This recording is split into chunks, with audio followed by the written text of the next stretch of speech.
Fishermans Bend, Port Melbourne, Victoria. Monday, 28 June 1999.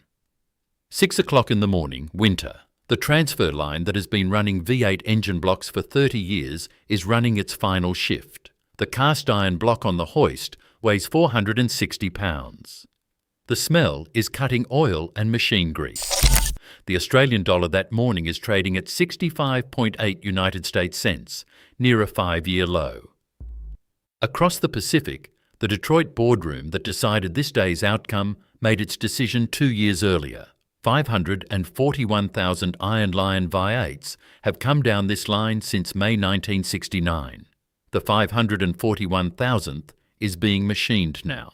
The next morning, crates of imported Chevrolet LS1 V8 engines will arrive from St. Catharines, Ontario.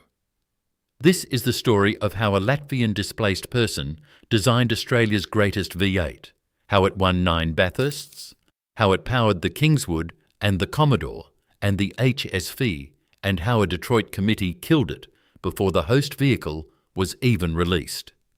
Detroit killed an engine Detroit could not have built.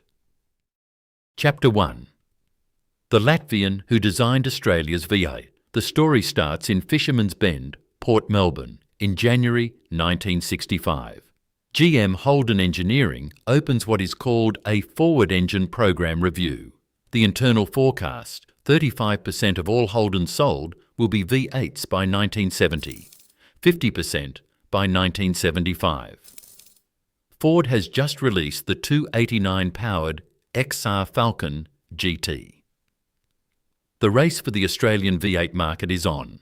The original brief was for 6 different engine capacities, 237 cubic inches up to 308. A 12-year product cycle. The plan was trimmed to 2 engines, the 253 and the 308, after Ford set the benchmark. The man Holden put in charge of the engine project was a draftsman from Latvia. Edvins Silins was born in Latvia. He graduated in 1940 with a doctorate. His thesis was on the German V1 rocket program. He flew for the Luftwaffe in the Second World War. He emigrated to Australia as a displaced person in 1949. He joined GM Holden as a draftsman in 1951.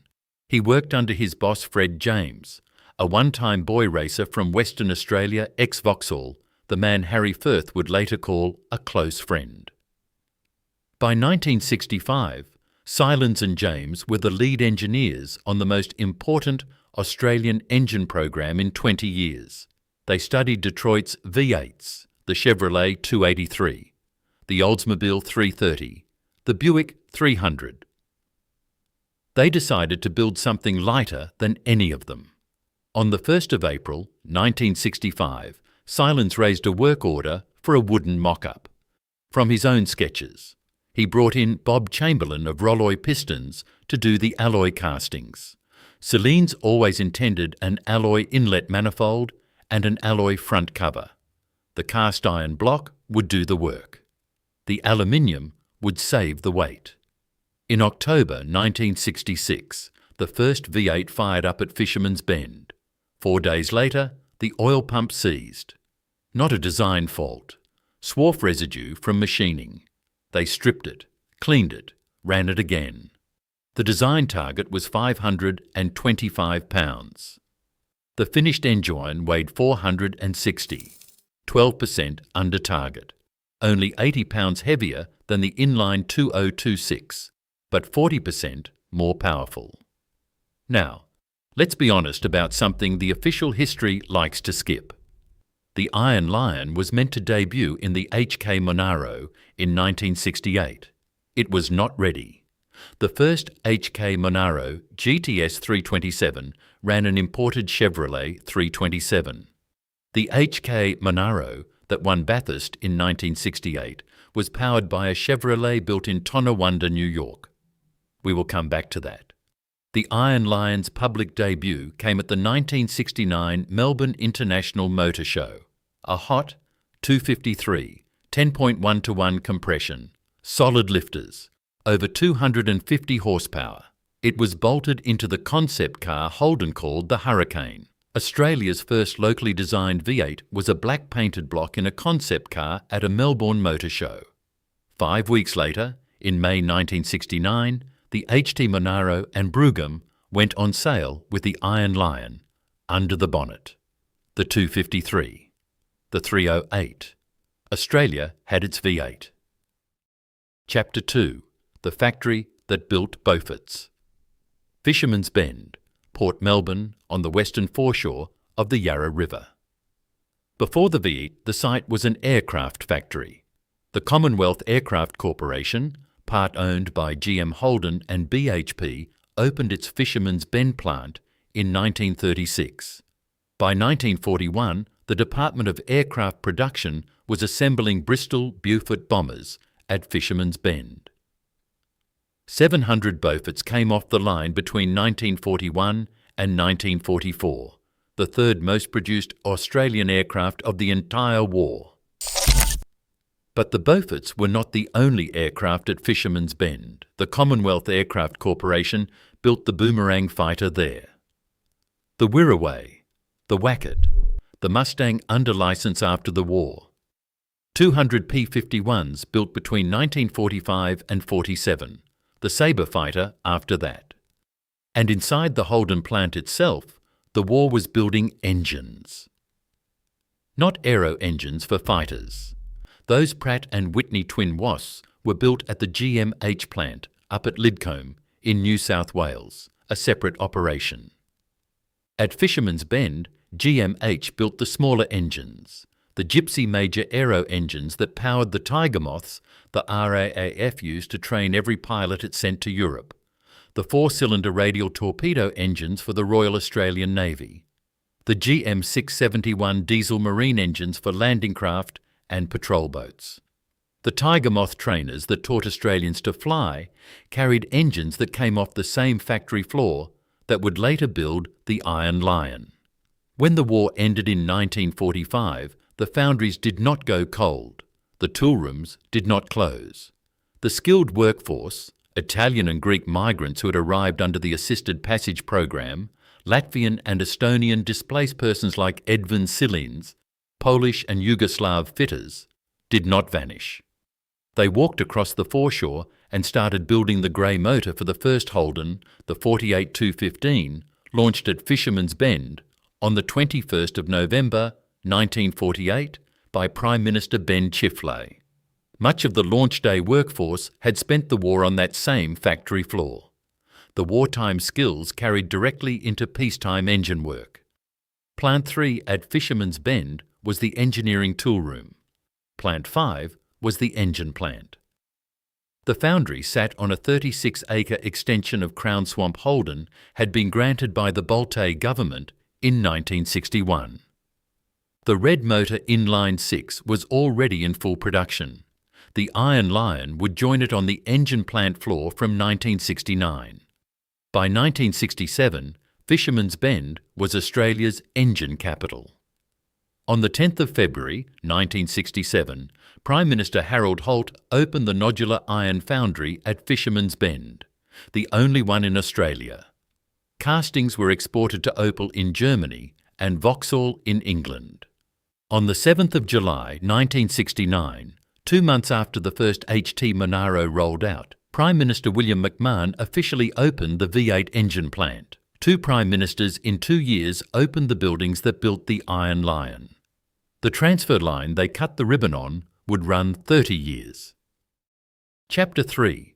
The chapter where Bathurst gets honest. This is the chapter most documentaries would skip. Walk into any Australian pub and ask who powered the first Bathurst-winning Holden. The answer you will get is the Iron Lion, the 308, the Holden V8. The answer you will get is wrong. Read that again. Bruce McPhee and Barry Mulholland won the 1968 Bathurst 500 in an HK Monaro GTS 327. The engine was a Chevrolet 327 cubic inch V8, built in Tonawanda, New York. Imported, American. The first Monaro that ever won Bathurst ran an imported engine because the Iron Lion was 8 months from being ready. Colin Bond and Tony Roberts won the 1969 Bathurst 500 in an HT Monaro GTS 350. The engine was a Chevrolet 350 cubic inch V8, imported. The HT had only been on sale 4 months. The Iron Lion 308 had been in production 3 months. The racing version was not homologated yet. Peter Brock won his first Bathurst in 1972. In a Holden dealer team, LJ Terrena XU1. The engine son was the 202 cubic inch Holden Inline 6, not a V8. The Iron Lion did not win Bathurst until 1975. In 1975, Peter Brock and Brian Sampson won the Hardy Ferodo Bathurst 1000 in an L34 Tirana. The engine was a 308 Iron Lion, developed by Repco. First Bathurst win for an Australian-designed V8. 6 years after the engine entered production. From 1975 forward, the Iron Lion would win Bathurst 9 times across 20 years. Brock and Sampson, 1975, Tirana L34. Brock and Richards, 1978, Tirana A9X. Brock and Richards, 1979, Tirana A9X. Won by 6 laps, the biggest margin in modern Bathurst history. Brock and Richards, 1980, VC Commodore. Brock and Perkins, 1982 and 83, VH Commodore. Brock and Perkins, 1984, VK Commodore. Grice and Bailey, 1986, Privateer VK Commodore SS. Brock, McLeod and Parsons, 1987, VL Commodore Group A. Brock's 9th and last Bathurst win. Percy and Grice, 1990, H. Artit's first. Perkins and Hansford, 1993. Perkins and Ingle, 1995. The men whose names should be on the Iron Lion's record are not Holden marketing executives. They are the engine builders. Ian Tate, Neil Part Burns, who built Brock's 1979 A9X engine. Brock's own words about that engine, verbatim. Modern Boating Sister Magazine, Street Machine, July 2006. Neil Burns built the engine. He designed it all. It was his development, and John Shepherd probably had a bit of influence in the carburation. Brock did not say the marketing department built it, or the corporate office. He said Neil Burns built it. That is who the Iron Lion belonged to. The engine builders. The Iron Lion's Bathurst record is real. 9 wins in 20 years. It is not the 11 Bathurst wins the marketing department implies. The marketing department wants to count 1968 and 69. Those were Chevrolets. The Iron Lion's record is real enough without the myth. Chapter 4. The Kingswood Era. Australian Suburbia, Summer 1971. The HQ Holden launches. The Iron Lion goes mass market. The 253 is the volume engine, manual transmission, family sedan, working tradesman. The 308 is the badge engine, premium trim, performance models, status. Kingswood, Premier, Belmont, Monaro, Statesman. By 1974, almost every second new Holden on an Australian driveway has the Iron Lion under the bonnet. The HQ, the HJ, the HX, the HZ, the WB. The 4-letter codes Australian fathers said the way British fathers said Spitfire. The HQ, Monaro GTS 308. The Sandman panel van with the 308. The HZ Statesman DeVille. The HZ GTS, the last car to wear the GTS badge until the modern era. Production peaked through the late 1970s. The exact peak year is not on the public record. Holden never released annual engine breakdowns. But by the mid-1970s, the Fishermans Bend transfer line was running 3 shifts a day, 6 days a week. In 1979, the Iron Lion made the jump to commercial vehicles. Between 1979 and 1982, the Australian-built Bedford TK truck, sold through GMH dealers, was fitted with the Holden 253 and 308, the same villain that would kill Bedford in 1990. The same villain that would kill the Iron Lion in 1999. GM Detroit, watching both engines from Lake Forest, Illinois. I want to tell you the names of the men on the Fisherman's Bend transfer line. I can't. The Italian foundrymen who came in on the assisted passage program in the 1950s and settled in Port Melbourne and South Melbourne. The Greek machinists who arrived from Athens and Thessaloniki and walked into Plant 5 with a few words of English. The Maltese fitters in Brunswick and Coburg. The Yugoslavs from the Adriatic coast. The Latvians and Estonians, Edvins Silins' own countrymen, who walked into the tool room as draftsmen, welders, machinists and stamp operators. The Vietnamese workers who arrived from the late 1970s into Footscray and Sunshine. One name. Tony Liberatore, Italian migrant. Started at GMH Fishermans Bend in 1954. The University of Adelaide and Monash University Oral History Project, led by Professor Alastair Thompson, recorded his testimony. He told them he agreed to work Christmas Day, in the words he used in his own interview, for the foreman, but not for GM. That distinction matters. The men on the floor worked for each other. The corporate ledger never quite caught up to that. The Iron Lion came off the same floor. By the end of the Kingswood era, the engine had peaked. Emission regulations were tightening. The Button Plan would arrive in 1984 to begin reducing tariff protection. The oil shocks of 1973 and 79 had made the V8 a luxury the buying public was rethinking. The next 20 years would be the Iron Lion learning to fight harder for the work it once owned. Hit subscribe before we go further. The next chapter is where Detroit started planning the murder. Chapter 5. The Colour-Coded Decade. Fisherman's Bend, August 1980. Engine builders in country garages still know how to read a Holden V8's age by the colour of its rocker covers. Red motor, 1969 to 1980. Blue motor, 1980 to 84. Black motor, 1984 onwards. The colour of the paint told you the era. It told you the emission tune. It told you the camshaft profile. The Iron Lion outlived the body it was designed for. The HD Kingswood was gone by 1980. The VB Commodore arrived, a downsized European-style sedan based on the Opel Rekord. The Iron Lion still bolted in, still drove the rear wheels, still sounded like Australia. The WB Statesman and Caprice, built from 1980 to late 1984, was the last full-size rear-drive Holden until the VT Commodore arrived in 1997. 60,231 WB vehicles built.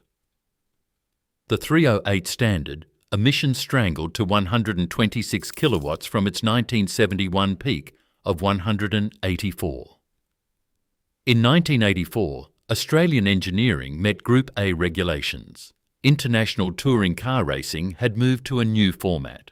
The Group A rulebook set a minimum vehicle weight of 1,400 kilograms in the over 5-litre class. Below 5 litres, the minimum was 1,325, 75 kilograms. Holden's Group A engineers, Ray Borrett and Warwick Bryce, took the 308 and reduced its stroke from 308 cubic inches to 304, from 5.04 litres to 4.98, just under 5. The new minimum weight applied. 75 kilograms came off the racing car. The Iron Lion was now a Group A homologated engine, Australian engineers finding loopholes in foreign rulebooks. In the mid-1980s, Lee Maguire and Mick Webb built an experimental overhead cam V8. The Holden engineering nickname for it was the Mayweb. It would have given the Iron Lion a future. Modern valvetrain, higher compression, lower emissions. Detroit shelved it. The Iron Lion stayed pushrod until the day it died. In 1988, the VN Commodore launched with the biggest redesign of the Iron Lion since 1969. Electronic fuel injection. The 5RI. 165 kilowatt standard. 185 in HS5 form. The cylinder block was the same casting Edvins Silins had drawn in 1965, 23 years on. Still pulling. From 1987, the Tom Walkinshaw Racing Partnership birthed Holden Special Vehicles, Club Sport, Senator, GT, S. Maloo, Grange. The 5-litre EFI in HSV trim was the engine that taught a generation what the Commodore could do. The VS Commodore SS, the last of the cast-iron Iron Lions from 1995 to 97, made 170 kilowatts and pulled like a freight train. By 1997, the Iron Lion was running out of room. Emission regulations were closing in. Catalytic converters were strangling exhaust flow. Weight regulations were costing the engine ground against lighter European V6 alternatives. In August 1997, Holden launched the VT Commodore, the biggest investment in a passenger car in the company's history. Under the bonnet, the Iron Lion made 179 kilowatts, the most a 5-litre Holden V8 ever made in series production, and the engine bay was wider than the car needed. The Iron Lion fitted comfortably, with room to spare. The engineers at Fishermans Bend looked at the bay and asked the question. Nobody official told them why. Chapter 6. The Wider Engine Bay, Detroit, Michigan, GM Powertrain Group headquarters, sometime before 1995. Mike Simcoe, later to become GM's global head of design, was the lead designer on the VT Commodore. He was told the engine bay needed to be wider than the engine going into it. The Iron Lion fit comfortably in the VS Commodore. The VT bay was wider. The Iron Lion sat in there with room around it that nobody officially explained. Read that again. Wheels magazine published the explanation in 1999. The quote is on the public record, reprinted by Which Car in 2017. The decision to end the locally built V8 came from Detroit long before the VT Commodore was launched, which explains why the VT engine bay is wider than the VS. Detroit had decided to kill the Iron Lion before the VT Commodore, the host vehicle for the Iron Lion's final 2 years, was even released. The VT was designed to fit a V8 it would not receive. The VT Series 2, launched on the 1st of June, 1999, would get an imported Chevrolet LS1 instead.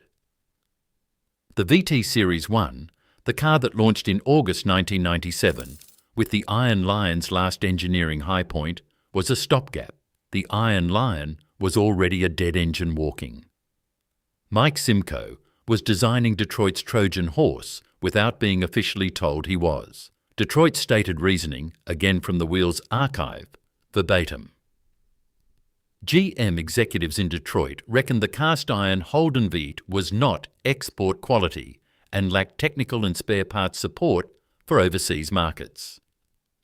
A second-generation Australian V8, the Mayweb overhead cam, or a stroked 6-litre, or any of the half-dozen development engines Holden Engineering had on benches, could not be justified. The tooling cost would not be approved.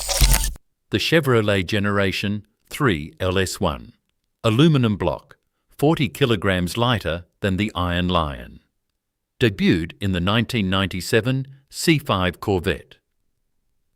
Designed for a global GM powertrain consolidation strategy, one V8 architecture, replacing every other GM V8 across every continent by 2003. Detroit was telling Holden that the Iron Lion was not export quality. The same Iron Lion that had won Bathurst 9 times. The same Iron Lion that had outlasted 3 decades of emission regulations. The same Iron Lion that an ex-Luftwaffe pilot from Latvia had designed 12% under the design weight in 1965. Not export quality meant we already have a global engine. Yours is in the way. The Iron Lion did not have a quality problem. It had a strategy problem. Chapter 7. The Weak Dollar Paradox. Sydney Foreign Exchange Markets. Monday, 28 June 1999. The Australian dollar opens at 65.8 United States cents, near a 5-year low. Within 22 months, by April 2001, it will collapse to a then record low of just under 50 US cents. Every imported component that GM Holden brought into Australia in 1999 cost more in Australian dollars than it had cost in 1995. Every Chevrolet LS1 block that would soon ship from St. Catharines, Ontario, cost more than it had in 1995. And the dollar was about to keep falling. A weak Australian dollar is a sovereignty argument. A weak dollar means imported engines cost more. A weak dollar means local content protects the bottom line.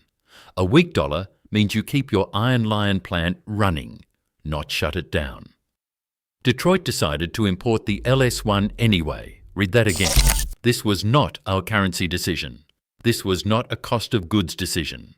This was not, in any objective metric, a quality decision. The Iron Lion made 179 kilowatts naturally aspirated.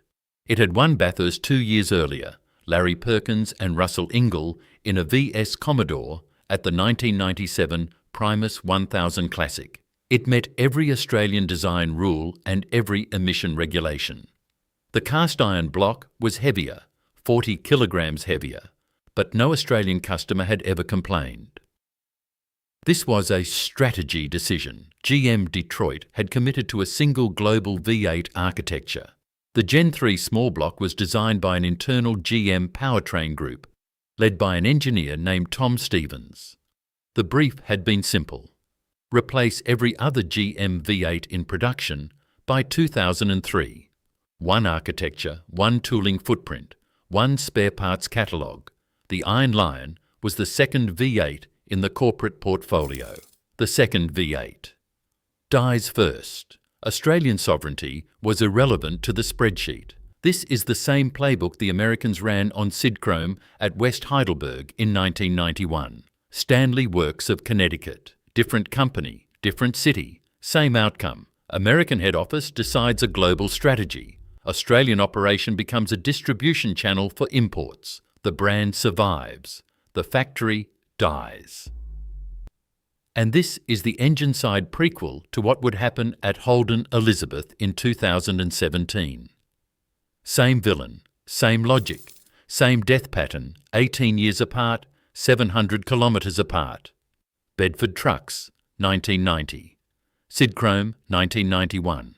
The Iron Lion, 1999. Mack Trucks, 2009. Holden Elizabeth, 2017. Foreign capital discovers that an Australian product is portable and an Australian factory is not. Detroit killed an engine. Detroit could not have built. Chapter 8, June 28, 1999. Fishermans Bend transfer line, Monday morning, 6 o'clock. It was a Monday in late June, winter in Melbourne. Through the high glass roof of Plant 5, the morning light came in grey. The transfer line had been running V8s for 30 years, 3 shifts in the peak years, 6 days a week. The final unit was a 5-litre, the D-stroke 304, the Group A descendant. The last pair of cylinder heads went onto the final block, sometime in the morning shift. Street Machine documented the date. Mac's Motor City Garage confirmed it. The 541,000 and counting figure was final. Now, let's be honest about what is not on the record. There is no documented final shift photograph, no press release announcing the end of Iron Lion production, no commemorative engine signed by the workforce, no public ceremony. I went looking for one. The Holden Retirees Club archives do not have a final shift record. The Wheels magazine archive for June 1999 doesn't have one. The State Library of South Australia BRG 213 collection, which holds the Fishermans Bend plant commissioning documents from 1969, doesn't have one. The University of Adelaide and Monash University Oral History Project, Professor Alastair Thompson, Project Officer Claire Parker, is still gathering testimony from Holden workers. The 1999 V8 shutdown is missing from the corporate record. Production will keep looking. What is on the record is this. The plant did not close. The Iron Lion line was reconfigured for LS1 installation. The workers were redeployed, not made redundant. Family, 2 4-cylinder engine production kept running. V6 production kept running. The factory survived its V8. The first crates of Chevrolet LS1 V8 engines arrived from the St. Catharines GM powertrain plant in Ontario, Canada, the next morning. Canadian engines for Australian cars. The VT Series 2 Commodore launched 27 days earlier, on the 1st of June 1999, with the LS1 under its pre-widened bonnet. HSI, took the LS1 first, then the standard Commodore SS, then the Caprice and the Statesman. Within 12 months, every Holden V8 sold in Australia was an imported Chevrolet. In the same month the Iron Lion died, Peter Hainenberger arrived as Holden's new managing director. The German engineer who had worked on the radial-tuned suspension at Holden in the late 1970s. He had not made the decision to kill the Iron Lion. The decision predated his appointment. He would later, on the record, say of the head office that gave him the orders, "I couldn't give a shit what they thought in America." The Iron Lion died standing up. No ceremony, no fanfare, no press conference. The factory kept running. The engineers kept clocking in. The brand kept shipping. Only the heart of the operation, the Australian-designed V8 that had defined what a Holden was, only the heart was American now. Chapter 9. The 17-Year Echo, 26 July 1999. 28 days after the last Iron Lion came off the line, the 3 millionth family. 2 4-cylinder engine rolled out of the Fishermans Bend export facility. A 4-cylinder engine. 80% of family. 2 production was for export. 3 million units to Opel in Germany, Vauxhall in England, Daewoo in Korea, GM Thailand. 3 million engines that nobody in Australia drove because they were built for cars Australians did not buy. The factory survived the Iron Lion. The factory was building somebody else's engines now. Through the early 2000s, Fishermans Bend kept building V6s. The HFV6. From 2003 onwards, a new $300 million engine facility capable of 900 engines a day. 1.137 million HFV6 engines built between 2003 and 2016. Almost half exported. The factory got bigger after the Iron Lion died.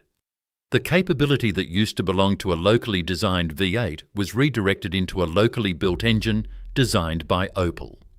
When Australians talk about Holden V8s today, they often mean the Generation 3, the LS1, then the LS2, then the LS3, the 6-litre L98, the 6.2-litre LS7.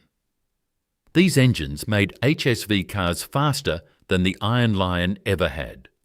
They sounded incredible. They handled like Lotuses. They were imported. Every single one. Built in St. Catharines, Ontario, or Bowling Green, Kentucky, or other GM powertrain sites in the United States. Bolted into Australian-built cars at the Elizabeth Assembly Plant in South Australia. The badge said Holden. The block said Chevrolet.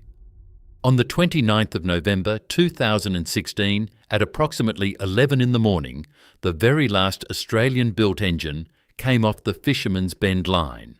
It was a V6, the plant identification etched onto the block read, Last One. 29/11/17, forward dated by a year. The plant stockpiled the engine for the last Commodores still in assembly. The Commodore production line did not actually wrap up until 20 October 2017. 175 workers were made redundant on that day at Fisherman's Bend. 11 months later, on the 20th of October 2017, Holden Elizabeth in South Australia closed its doors. The last Holden, a VF2 Commodore SSV Redline in Light My Fire orange, rolled off the line, the signature plant of Australian car making, the plant that this channel's largest documentary has already told you about, closed. The Iron Lion died in 1999. The factory that built it died in 2016. The brand died in 2020. 3 deaths, 21 years apart. 1 villain. Peter Hannenberger went on the record. Verbatim, carsales.com.au. This was just pure mismanagement to let a company down like this. Chapter 10. The Man Who Never Saw It. Edvins Silins came to Australia in 1949. He arrived as a displaced person. Latvia was behind the Iron Curtain by then. He had flown for the wrong Air Force in the Second World War. He had a doctorate on the German V1 rocket program. He spoke English with a Hever accent the rest of his life. He joined GM Holden as a draftsman in 1951. In 1965, he led the design of an engine 12% lighter than the design brief required. In 1966, the first prototype ran. In 1969, the engine went on sale. By the mid-1970s, his design was in 1 in 4 Australian cars on the road. Edvins Silins died around 1980. He was, by the Holden Retirees Club's own record, the lead engineer in the design of the Holden V8. He died 11 years after his engine entered production.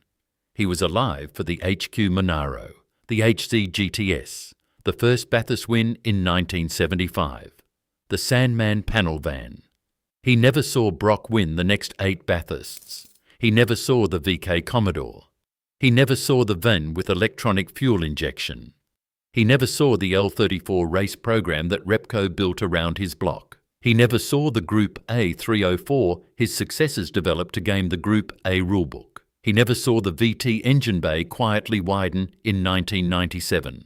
He never saw Detroit kill the engine he built. A Latvian designed Australia's V8 in 1965.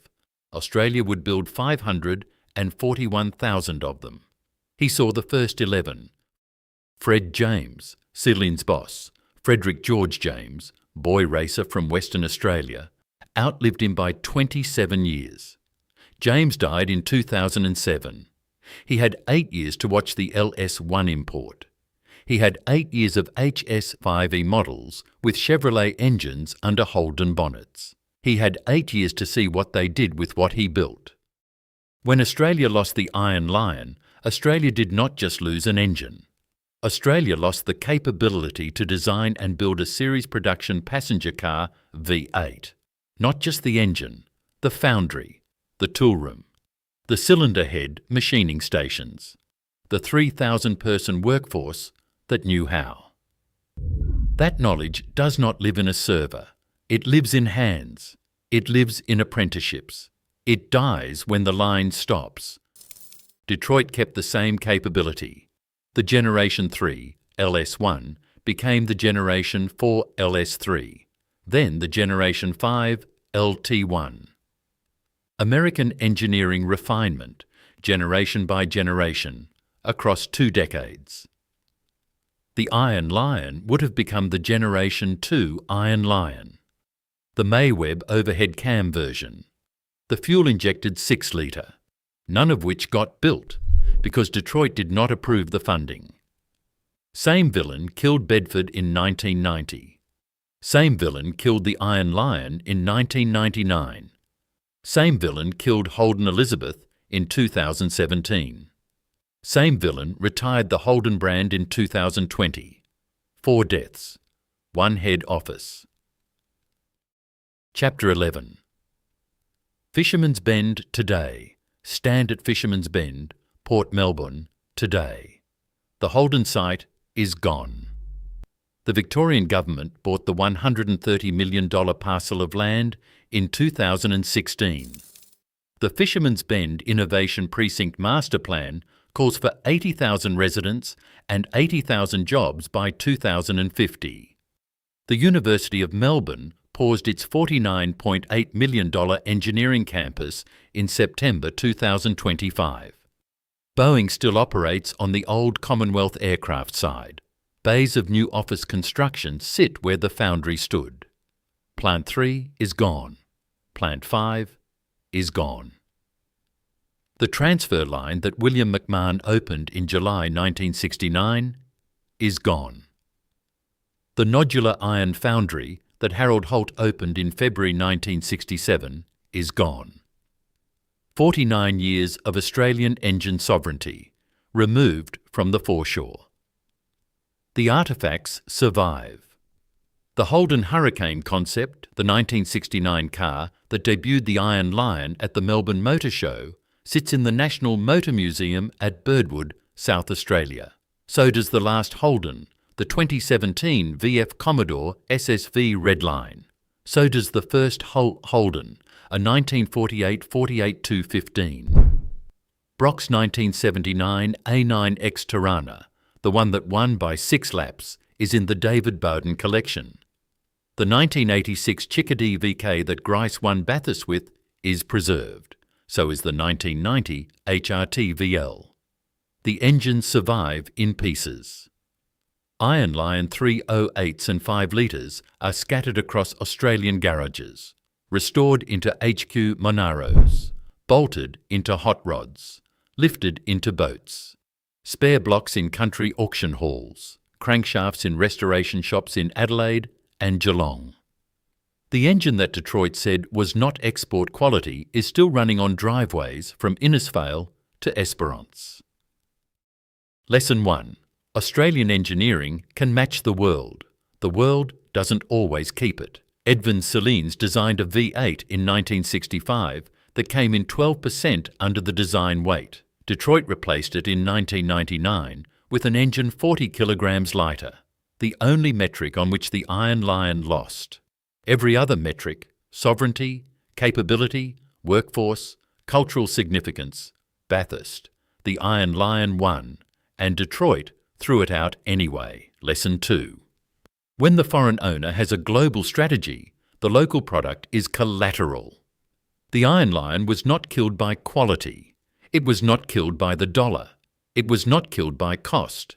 It was killed by Detroit's decision to consolidate every GM V8 into one global architecture. The Iron Lion was the second V8 in the portfolio. The second V8 dies first. Lesson 3. The engine survives. The badge survives. The capability does not. Iron Lions still run. The Holden Lion logo lives on T-shirts and coffee mugs and registration plates. The capability to design and build an Australian V8 from a wooden mock-up, the foundry, the tool room, the apprentices, the engineers, that died in 1999 and was never rebuilt. 1965. The wooden mock-up in Melbourne. 1969. The first HT Monero on the road. 1975. Brock and Sampson at Bathurst. 1984. The 304 stroke for Group A. 1997. The wider engine bay. 28 June 1999. The last block. 2020. The Holden brand retired. 7 dates. 55 years.